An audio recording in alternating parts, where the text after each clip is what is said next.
ఈరోజు పొద్దున్నే 4 ప్లేట్ల ఇడ్లీ అయితే ఆర్డర్ వచ్చిందండి. టిఫిన్ అయితే ఇక్కడైతే టిఫిన్ పెట్టేసిన, ఇడ్లీ కుక్కర్లో అయితే పెట్టేసిన. ఇక వాళ్ళకైతే వేడివేడిగా ఇడ్లీ పెట్టేసి ఇచ్చేసిన. ఇక మా ఆయనకైతే ఇడ్లీ వద్దన్నాడు, అందుకని చెప్పేసి దోశపిండి కొంచెం మిగిలిపోయి ఉంటే అవైతే దోశలు వేసి వాళ్ళకైతే ఇచ్చేసిన. ఇక పిల్లలు కూడా తినేసి ఇక వంట పని స్టార్ట్ చేద్దాం అని చెప్పేసి ఈరోజు సండే కదా, అందుకని బగారా రైస్ వేసిన, చికెన్ అయితే వండిన. ఫస్ట్ అయితే మా కోసం ఇక మీల్స్ కూడా వచ్చినాయి, అవైతే నెక్స్ట్ వీడియోలో చూపెడతా. కానీ మనం ఏ బిజినెస్ చేసినా కూడా మన వెనక ఉండేవాళ్ళు మన వాళ్ళైతే మనకు తప్పకుండా సపోర్ట్ చేయాలండి. సపోర్ట్ చేస్తేనే అది ముందుకు వెళ్తుంది. మీరైతే ఫస్ట్ మీ ఇంట్లో వాళ్ళని అడిగి ఏ బిజినెస్ అయినా స్టార్ట్ చేయండి. చాలా మంది అడుగుతారు అక్క ఎట్లా బిజినెస్ అని.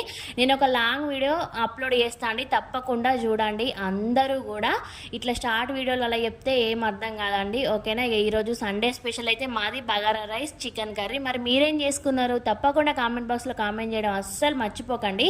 వీడియోకి ఒక లైక్ చేసి వెళ్ళండి, వెళ్తూ వెళ్తూ అలానే వెళ్ళకండి. ఉంటాను, బాయ్.